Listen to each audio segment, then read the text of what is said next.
Shri Guru Charitra, Chapter 33 Rudraksha Mahima. This chapter describes Rudraksha Mahima and illustrates upon the merit earned by those who wear Rudrakshas on their body. Siddhamuni continued his narrative, explaining to Namdharak the power of the Rudraksha. When the Tapasvi gave to the woman 4 Rudrakshas and asked her to tie them on the body of her dead husband, the woman asked him what purpose it would serve.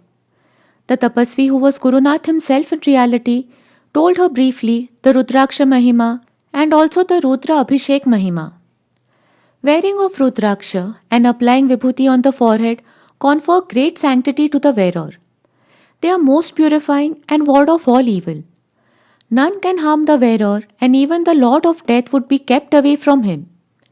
They confer happiness in this life and ensure happiness in the life beyond. The Tapasvi narrated the following story to illustrate the power of the Rudraksha.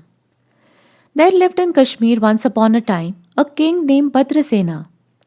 He had a son named Sudharma. His minister-in-chief also had a son named Taraka. Sudharma and Taraka were nearly of the same age and they grew up in closest friendship. Each loved the other very much and they used to always be together. They both were highly devoted to the Lord Shankara. Instead of wearing princely jewelry and ornaments, they used to wear Rudraksha malas and also used to apply prominent Vibhuti marks on their foreheads, as both Rudrakshas and Vibhuti are believed to be very dear to Lord Shankara. Their parents, however, were not happy about the ascetic tendency of their sons from such a tender age. Once Parashar Rishi came to the court of Bhadrasena. The king received him with great honor and veneration.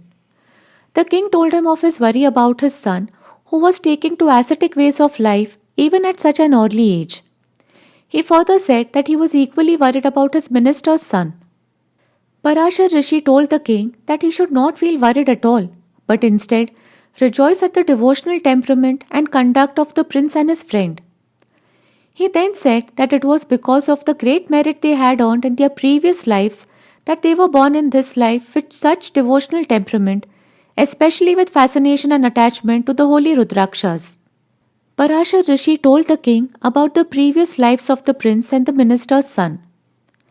In the bygone times, there lived a courtesan who was very beautiful. She was very intelligent, shrewd and artful, and was very good in singing and dancing. She used to attract many people. The courtesan had a Natya Mandap.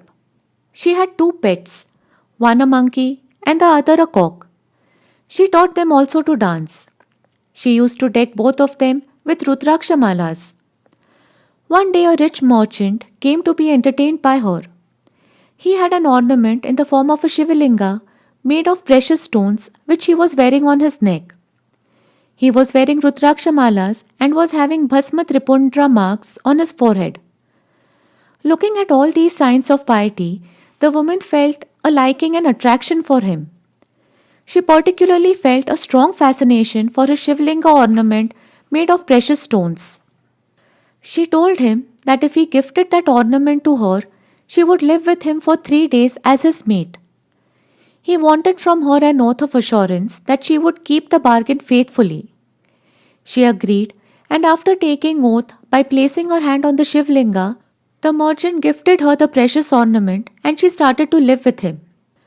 The first night went off happily and well for both of them. On the second night, unfortunately, when they were asleep, the Natya Mandap caught fire and the fire started spreading to where the Shivlinga ornament was kept, and it was also about to be caught up in the flames.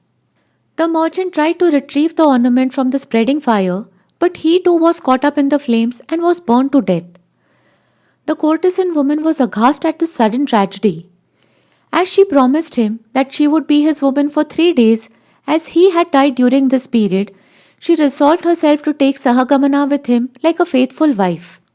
Meanwhile, all the neighbors gathered around, and seeing her preparing herself for the Sahagamana along with her merchant customer, they tried to stop her, telling her that she was not a wedded wife to him and she should not take such an extreme step. But they could not prevail upon her and she jumped into the fire. But lo! Instantly Lord Shankara appeared there, caught hold of her hand and pulled her out of the fire. Lord Shankara said that he was very much pleased with her, that though she was a courtesan, yet she kept up so steadfastly and unswervingly to the vow of truth and was determined to sacrifice her life for her pledged word.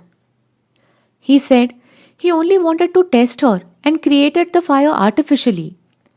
As he was pleased with her for her devotion to truth, he promised to grant her any boon she would ask of him.